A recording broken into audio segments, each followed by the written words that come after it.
I've heard a lot of homeschoolers say that it doesn't matter if your child is behind. But in my opinion, that statement is incomplete.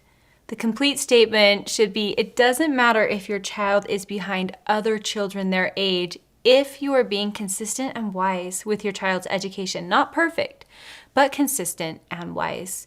We do have an obligation to make sure our children's education is not idle, lazy, or repeatedly inconsistent.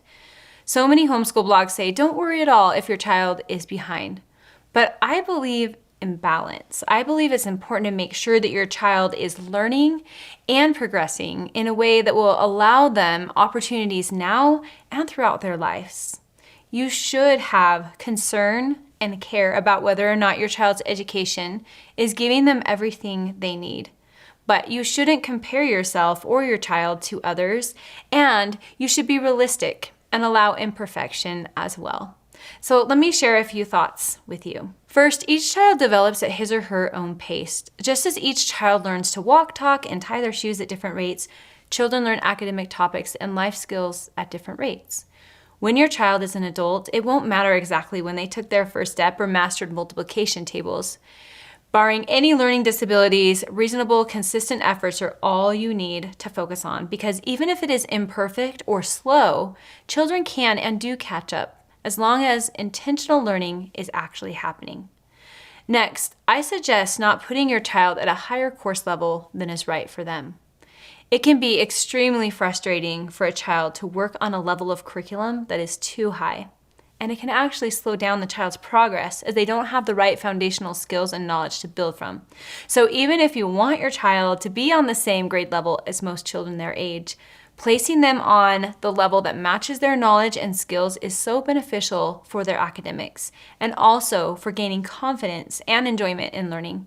So what do you do if your child, barring learning disabilities, is below grade level and you want them to eventually or soon be on grade level? One idea is to put them at the level they are testing at and need to be, but do only the most needed things in the course to get through the course more quickly. However, don't skip ahead in the curriculum when a progression of skills is needed. In our language arts and math courses, we recommend that you have your child take the assessment and place them based on their assessment results. Maybe you can move faster through Math 2 to get your child ready for Math 3 if the child is ready for a faster pace, but we don't recommend skipping Math 2 altogether, as your child may miss vital skills. Another idea is to focus on the core subjects of math and language arts if more help is needed. It is fine, in my opinion, to take a break from things like science or history for a while, if your state laws allow, to focus on catching up on core subjects. You could even save history and science for a deep dive during summertime learning. Oftentimes, as parents, we worry about holes in our children's education.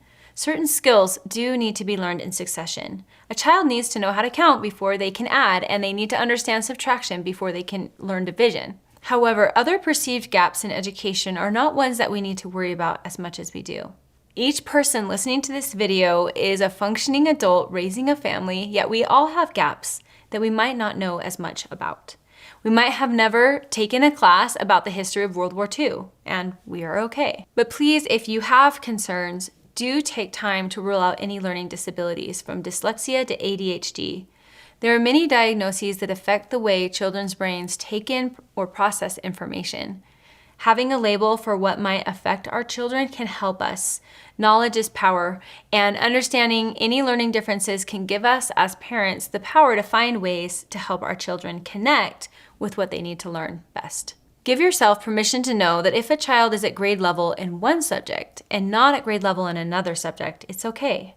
As adults, aren't there some topics that you are better at than others? For me, math is more of a challenge than language arts, and that is fine. Separate skills and support your child where it is needed.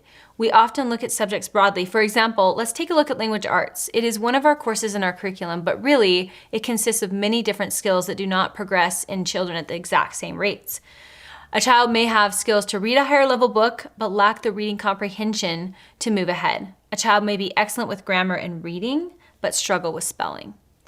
Realize that this is okay and normal for many children. In fact, in all my years of study and piloting in language arts courses, I have found that the vast majority of children can read at a much higher level than they can spell.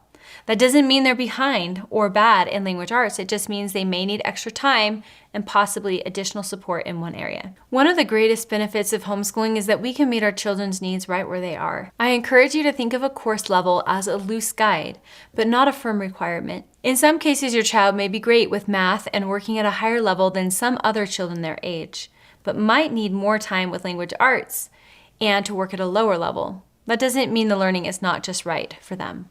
For most people, using a balanced, strong, and beautiful curriculum, having a simple schedule, and filling your days with a lot of good and beautiful books is all you need to raise children with strong hearts and minds.